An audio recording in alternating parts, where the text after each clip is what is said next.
Balikan naman natin ang nangyaring tensyon kaninang umaga sa Tondo, Manila sa pagitan ng mga kapulisan at mga residente ng Barangay 262 kung saan pilit na ipinaglalaban ng mga ito ang pananatili nila sa kanilang mga tahanan sa kabila ng pagpapalis o demolisyon na gagawin sana ng mga otoridad.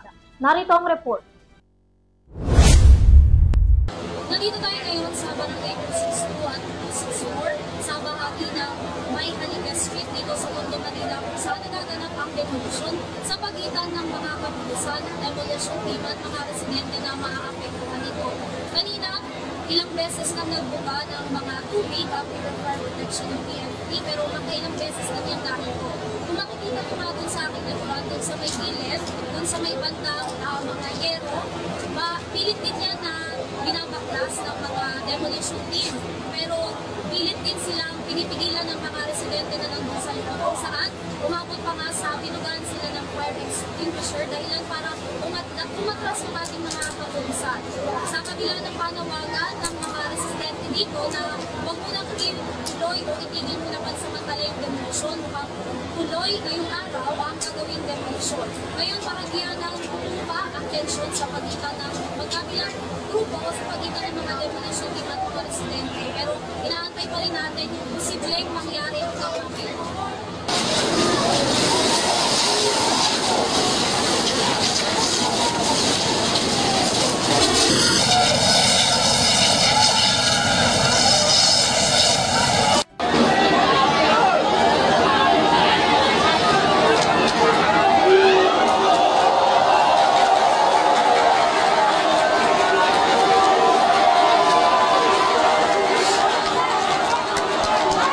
Yan ang ilan lang sa mga tagpo kanina sa gagawin sanang demolisyon sa nasabing lugar. Mga residenteng pilit na pinipigilang makapasok ang mga otoridad sa kanilang gagawing operasyon kahit pa bugahan na sila ng tubig. Sa pagnanais pa nga ng mga ito na maawat ang gagawing demolisyon, kinandado nila ang gate papasok sa loob habang may mga nakasampang lalaki na nakikiusap sa mga otoridad na wag nang ituloy ang pagpapalis sa kanila. Sa tumatagal ng diskusyon sa pagitan ng mga otoridad at mga residente, napagdesisyonan na ng sheriff na ipahuli lahat ng mga sasagabal sa demolition team para makapasok sa loob. Yung demolition team, pasok na. Yung nakaharang dyan, dalhin sa presinto. Kailangan natin ang kaso.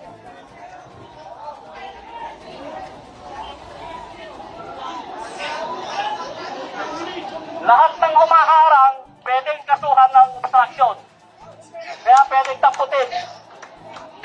Yung bumbero, may gas.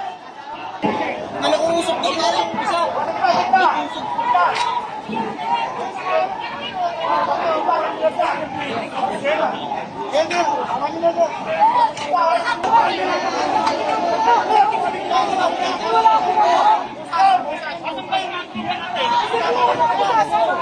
Ayon naman sa kagawad ng Barangay 262, kaya raw nagagalit ang kanilang mga residente ay dahil walang legal na dokumento na maipakita sa kanila para sa demolisyon. Walang maipakita, kaya po ang tao nagkakaganyan.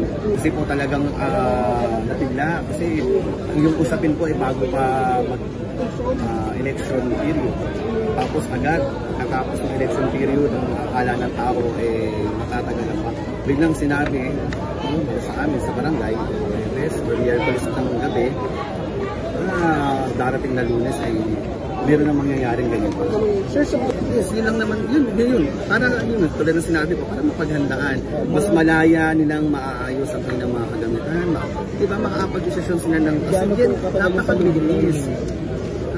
Nakikiusap naman ang presidente ng kapitbahayan ng May Haliga sa Tondo na dumaan sa tamang proseso ang pagpapaalis sa kanila.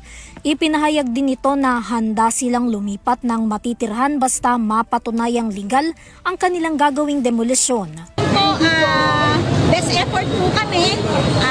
Talagang susundan namin kung ano po yung dinidikta ng batas, kung paano kami makakalaban ng patas sa legal na paraan.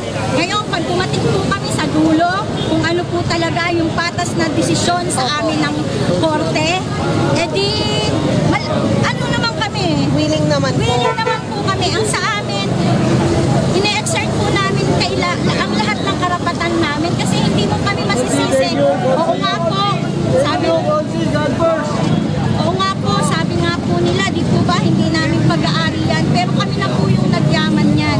Kami naman, alam namin yung extent ng karapatan namin. Gusto lang po namin ma-exhaust po by all legal means. Samantala, matapos na humupa bandang tanghali kanina ang tensyon sa pagitan ng mga residente at otoridad, agad na iniwan ng mga kapulisan at demolition team ang lugar na siya namang ikinatuwa ng mga nakatira doon dahil sa pansamantalang pagtigil ng demolisyon.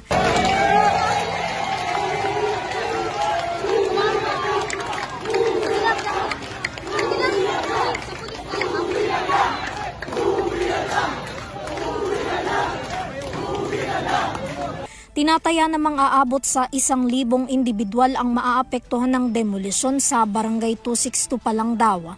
Aabot naman daw sa 39,000 pesos ang ino-offer sa mga residente o pamilyang magboboluntaryong lilisani ng kanilang mga bahay sa naturang barangay, ngunit hindi pa raw lahat ng apektado ay kwalipikado sa naturang halaga.